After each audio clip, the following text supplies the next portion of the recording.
The first time Ethan Cole heard the boy's voice, it cut through the polished chatter of the charity banquet like a crack in glass, small, trembling, and impossible to ignore.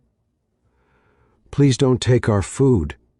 My mom is sick," the boy said, standing between a silver tray of untouched meals and a man Ethan knew only from glossy magazine covers, a single-dad CEO whose company fed millions but whose eyes, until that moment, had always seemed distant, guarded, and tired. Ethan, a volunteer server that night and a former warehouse worker laid off years earlier, watched as the room froze, the music stuttered, and the boy, no more than 9, clutched a paper bag to his chest as if it were armor. The boy's sneakers were too small, his jacket frayed at the cuffs, and yet his voice carried a dignity far older than his years. He explained, quickly and breathlessly, that his mother couldn't stand in food lines anymore, that the medicine made her dizzy, that he had promised her he'd bring something home. The CEO, Daniel Harper, stared at him, stunned, his fork hovering mid-air.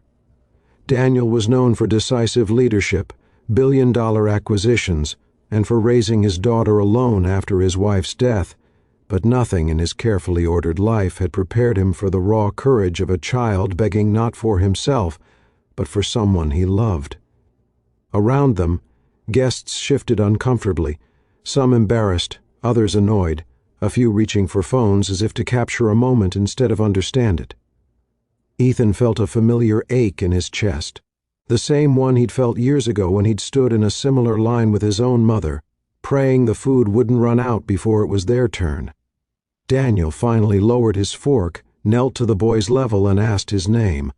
"Luis," the boy whispered. Daniel asked about his mom, and Luis spoke of hospital visits, unpaid bills, and the way she smiled even when she was scared.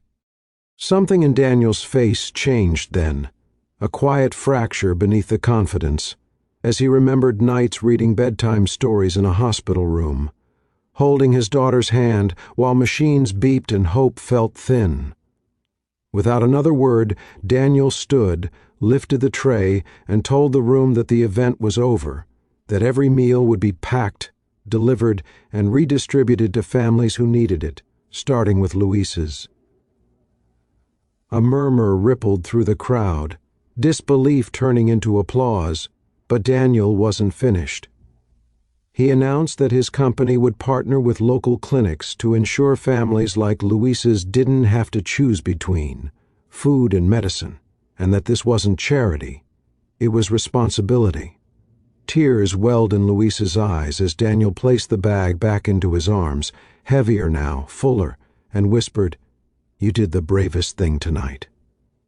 In that moment, the room transformed, not because of money or status, but because one child's honesty had reminded everyone why abundance exists in the first place.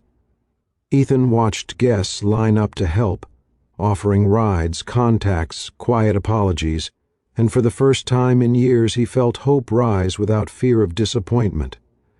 Weeks later, news stories would praise Daniel's generosity, stock prices would rise, and analysts would call it a masterstroke of leadership.